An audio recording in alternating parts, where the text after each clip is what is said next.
Kalat nga po sa social media ang balitang isa ang Boston Celtics sa mga kupunan na may interes kay Giannis Antetokounmpo sa Milwaukee Bucks. Pero isang malaking katanungan ngayon, papaano nga ba nila ito makukuha sa isang trade?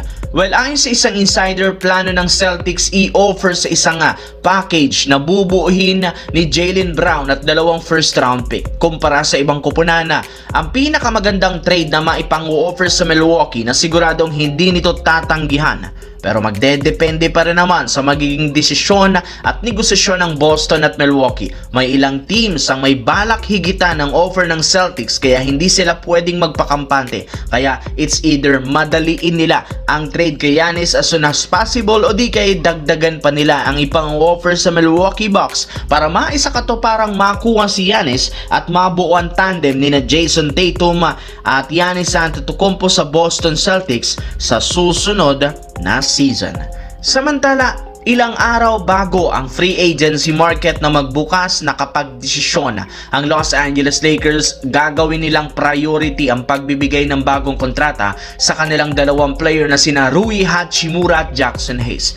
Pinangako ng team na sa pagbubukas ng free agency, papipirmahin nga nito ng kontrata upang hindi ito maagaw ng iba. Pero hindi rin naman nakakabigla ang desisyong ito ng team dahil maganda rin naman ang nilalaro ni na Hachimura at Hayes last season, lalo sa playoffs.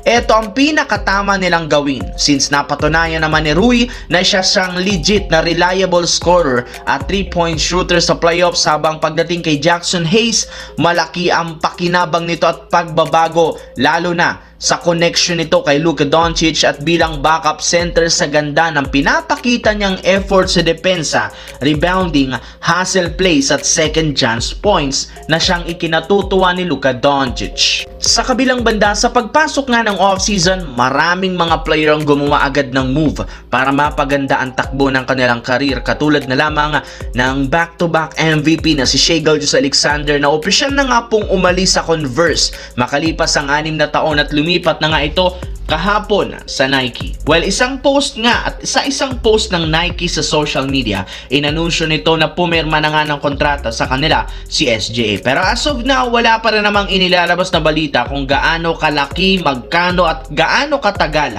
ang kanyang pinirmahang kontrata. Isa pa, hindi pa rin naman dito inaanunsyo kung kailan ilalabas ng Nike ang kanyang bagong signature shoes.